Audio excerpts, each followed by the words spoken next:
1,00,000 మంది శివభక్తులతో కలిసి మహారుద్రాక్ష పూజలో పాల్గొనండి. వెంటనే కాల్ చేసి మీ పేరును నమోదు చేసుకోండి. హాయ్ హలో నమస్తే, welcome back to Suman TV. Present మనతో పాటు ఉన్నారు corporate soft skills trainer Madhuravani గారు. నమస్తే మ్యామ్. నమస్తే అండి.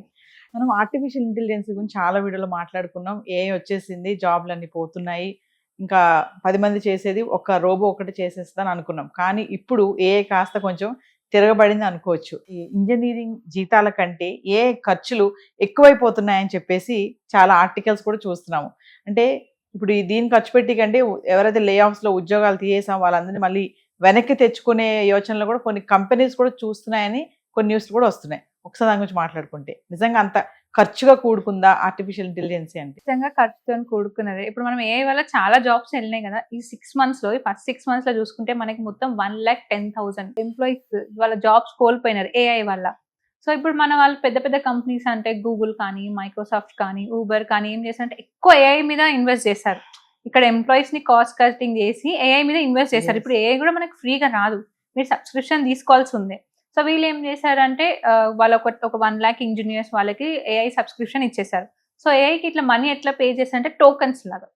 సో ఇప్పుడు ఒక కోడ్ రాయాలంటే ఇంత టోకన్, ఇన్ని టోకన్స్. సో మన వాళ్ళు ఏంటి, కోడ్స్ ఎక్కువ రాయడం ఫాస్ట్గా అయిపోతుంది కానీ చాలా టోకన్స్ యూజ్ చేస్తున్నారు. సో దానివల్ల ఏమైంది, వీళ్ళకి ఎక్స్పెండిచర్ పెరిగిపోతుంది. ఇక్కడ వీళ్ళు ఎంప్లాయీస్కి పే చేయాలి, అక్కడ ఏఐకి పే చేయాలి, డబుల్ పేమెంట్ అయిపోతుంది, డబుల్ బర్డెన్ అయిపోతుంది. సో ఎవరైతే అప్పుడు ఏఐ వల్ల ఏఐ ఉంది కదా అని ఎంప్లాయీస్ తీసారో ఇప్పుడు వాళ్ళే బాధపడుతున్నారు, ఎందుకు తీసేసాం రా బాబు అసలు ఎంప్లాయీస్ ని అని. ఇప్పుడు ఒక్క ఎంప్లాయీ పెట్టుకుంటే వాళ్ళ ఏఐ అవసరం ఉండదు కదా, అదే శాలరీ అయిపోయింది. ఇప్పుడు ఎంప్లాయీకి ఇవ్వాల్సి వస్తుంది, దాన్ని బట్టి ఏఐకి ఇవ్వాల్సి వస్తుంది. సో యాక్చువల్లీ ఏమైందంటే ఊబర్ కంపెనీ ఏదైతే 1 year మొత్తము వాళ్ళ అమౌంట్ ఎక్స్పెండిచర్ ఉంటుందో అది జస్ట్ 4 months లోనే అయిపోయింది వాళ్ళకి. 1 year ఎక్స్పెండిచర్ మొత్తం 4 months లోనే వాళ్ళు అంత ఖర్చు పెట్టేశారు. సో అది చాలా డ్రాబ్యాక్ అయిపోతుంది వాళ్ళకి. ఏదైతే కాస్ట్ కటింగ్ అని తీసారో అదే ఇప్పుడు వాళ్ళకి బర్డెన్ అయిపోతుంది. దానివల్లనే మళ్ళీ మనం ఏఐ కాకుండా మళ్ళీ మనం మనుషుల్ని, ఎంప్లాయీస్ ని హైర్ చేసుకోవాలన్న థాట్ లో వెళ్ళిపోతున్నారు వాళ్ళందరూ. ఇటు గూగుల్ కూడా ఏఐ యూసేజ్ తగ్గించేసిందని చెప్పి వార్తలు వస్తున్నాయి. చాలా కంపెనీస్, గూగుల్, మెటా, మైక్రోసాఫ్ట్, ఇవన్నీ కూడా ఎవరైతే ముందు చాలా ఇన్వెస్ట్ చేశారో, మేము డేటా సెంటర్స్ పెడతాము, ఏఐ క్లౌడ్ సెటప్ చేస్తామని ముందుకి చాలా ఎంప్లాయీస్ తీసేసి చాలా ఇన్వెస్ట్మెంట్ చేశారో వాళ్ళందరికీ ఇప్పుడు డ్రాబ్యాక్ అయిపోతుంది. ఎందుకంటే అంత డబుల్ ఇన్వెస్ట్మెంట్ అవుతుంది ఏఐ ద్వారా. మళ్ళీ ఏఐ కరెక్ట్ ఇస్తుందా అంటే అది కూడా కాదు, అది కూడా మిస్టేక్ చేస్తుంది. అది ఆల్రెడీ కింద మెన్షన్ చేస్తుంది ఏఐ కూడా మిస్టేక్ చేస్తుంది అని. సో మళ్ళీ దాన్ని క్రాస్ చెక్ చేసుకోవడానికి కూడా మనకి ఎంప్లాయీసే కావాలి.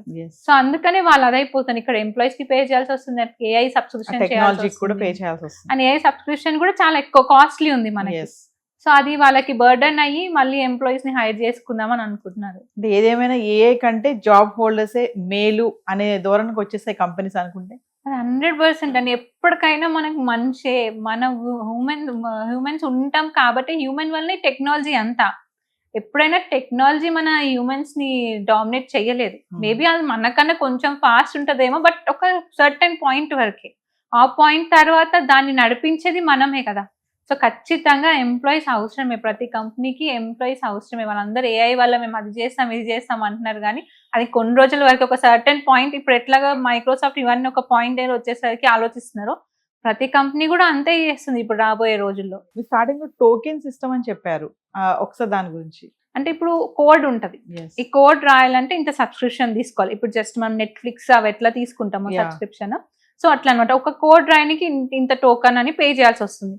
సో మన వాళ్ళు ఏంటి, వాళ్ళ ప్రాజెక్ట్ కి ఇప్పుడు అదే మన ఎంప్లాయ్ అనుకోని ఒక కోడ్ని 2-3 days తీసుకున్నా కానీ కరెక్ట్ చేసి పంపిస్తారు. వీళ్ళు ఎలా, ఒక కోడ్ అంటే ఇప్పుడు చాలా కోడ్స్ రాయాలి ఒక ప్రోగ్రామ్ కి. సో ఒక కోడ్ కి ఒక టోకన్, ఒక కోడ్ కి ఒక టోకన్, అట్లా ఈజీగా వచ్చేస్తుంది. కానీ చాలా టోకన్స్ యూజ్ చేస్తున్నారు మన ఇంజనీర్స్.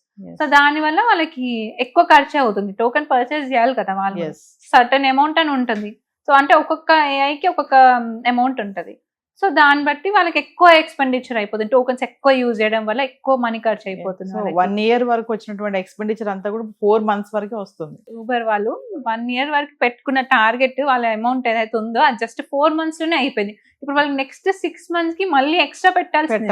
మనం అర్థం చేసుకోవచ్చు, 1 year 4 months లో అయిపోయిందంటే ఎంత కాస్ట్లీ పడుతుంది వాళ్ళకి అని. అంటే ఎంప్లాయీస్ కి సాలరీస్ ఇవ్వాలి, ఉంటారు కొంతమంది ఎంప్లాయీస్. మనం ఏఐని రన్ చేయాలంటే ఎంప్లాయీస్ ఉండాల్సిందే. ఆ ఉన్న ఎంప్లాయీస్ కి వాళ్ళు ఏ సబ్స్క్రిప్షన్ ఇచ్చి యాక్సెస్ ఇచ్చి దానిపైన వర్క్ చేపిస్తున్నారు. ఏఐ వల్ల జాబ్స్ పోతాయి అని టెన్షన్ పడ్డాము. ఇప్పుడు మళ్ళీ అదే ఏఐ వల్ల మళ్ళీ జాబ్స్ కూడా వస్తాయి అని కూడా అనుకోవచ్చు. మనకు ఖచ్చితంగా జాబ్స్ మనం ఇప్పుడే వెళ్తున్నాయేమో లే ఆఫ్స్, కానీ ఖచ్చితంగా ఫ్యూచర్ లో మనకు జాబ్స్ ఖచ్చితంగా అవసరం. ప్రతి కంపెనీకి ఎంప్లాయీస్ ఉండాల్సిందే. ఏఐ కొద్ది టైం వరకే, అంటే మన ఏఐ మనతో పాటు వస్తుంది కానీ మనల్ని అంత ఈజీగా రీప్లేస్ చేయలేదు. చేస్తే ఇప్పుడు మనం చూస్తున్నాం ఏమవుతుందో. ప్రెసెంట్ ఉన్నటువంటి ఐటీ సెక్టర్ తీసుకుంటే మనము ఇప్పుడు ఏఐ టెక్నాలజీ టూల్స్ అనేవి ఏమేమి తీసుకుని వాడుతూ ఉంటారంటే, అంటే ఏఐ క్లౌడ్ అని, ఇంకా మనకి చాట్ జీపీటీ అని, జెమినాయ్ అని చాలా కొత్త రోజుకొకటి మనకి వినడానికి వస్తున్నాయి. అంటే ఇప్పుడు డిజిటల్ మార్కెటింగ్ ఏఐ నుంచే, టెలికాలింగ్ ఏఐ నుంచే ప్రతి ఒక్కటి ఏఐ యూజ్ చేసే ఆటోమేషన్ అయిపోతుంది కాబట్టి ఈజీగా చేసేస్తున్నారు మన వాళ్ళు. సో అయితే ముందు మనకి ఇంకా ఉద్యోగ అవకాశాలు పెరుగుతాయని అనుకోవచ్చు.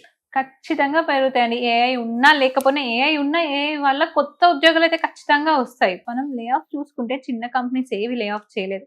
ఓన్లీ పెద్ద మల్టీ మిలియనర్ కంపెనీస్ మాత్రమే చేశాయి. వాళ్ళ స్ట్రాటజీ ఏంటి, ఇక్కడ ఎంప్లాయీస్ కాస్ట్ కటింగ్ చేసేస్తే మనకి అమౌంట్ మిగులుతుంది, టైం సేవ్ అవుతుంది అని వాళ్ళు ఆలోచించారు. కానీ ఇప్పుడు వాళ్ళ స్ట్రాటజీ అది రివర్స్ అవుతుంది వాళ్ళకి అక్కడ.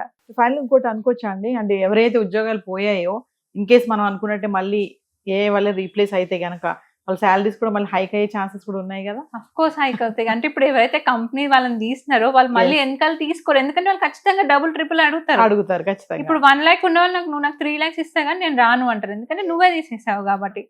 సో వీళ్ళు మళ్ళీ కొత్త హైరింగ్స్, కొత్త ఎంప్లాయీస్ ని తీసుకోవాలని అనుకుంటారు. సో ఏఐ వల్ల టెన్షన్ పడ్డా ఉద్యోగాలు పోతాయి కానీ ఇప్పుడు అదే ఏఐ వల్ల మనకి డబుల్ ఇన్కమ్ కూడా వచ్చే సోర్సెస్ కూడా ఉన్నాయి. చాలా ఉన్నాయి. Thank you.